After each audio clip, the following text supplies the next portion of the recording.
Inaugurated as Court Opera House in 1869. It was the first building to be completed here on the Ring Road. They celebrated its inauguration with Mozart's Don Giovanni.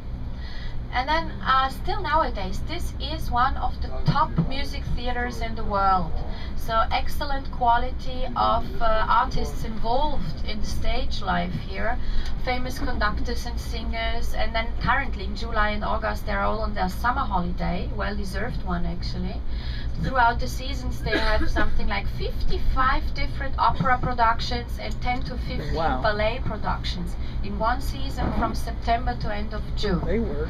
And it's a repertoire theater, which means that every night something different is on. So they wouldn't repeat the same opera on Tuesday, then Wednesday, then Thursday again. So they repeat it maybe after a month or something. But normally something different on stage every single night. Then, ladies and gentlemen, right-hand side here, another garden. This one was a little bit special until 1918, because this was the private garden of the imperial family.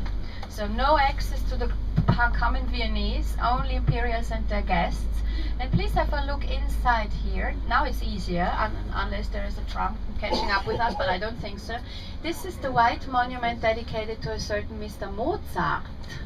Mozart, of course, was not a local hero in the first place. He was not born in Vienna like Strauss, but he came from Salzburg, settled down here in Vienna when he was 25, and spent the rest of his life here. And the rest of his life was only too short, only 10 more years. He passed away at age 35 and composed much of his famous music here in Vienna. Let's just name the Marriage of Figaro, the Don Giovanni, Così fan tutte, and so on. Whatever comes up right-hand side is the humble townhouse of the imperial family with only 2,500 rooms, poor Habsburgs. And then left-hand side we are driving by the Habsburgs' twin museums. The first one, right now left, is the Fine Arts Museum. Then we have this square here dominated by the monument dedicated to Habsburg's only female ruler. Left-hand side, Maria Theresia, surrounded by her 4 most important generals on their horses, mother of 16 children. 16. And then still left-hand side, our Stones and Bones Museum, the Natural History Museum to the left, with all kinds of less and more precious stones, the world's largest meteorite display, for instance, and the oldest one as well, dating back to the middle of the 1700s.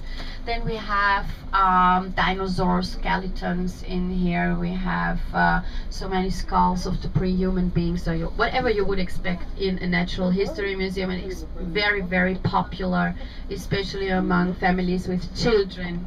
So they always have something nice on for the youngest ones. So that's left, and the Fine Arts was the first one.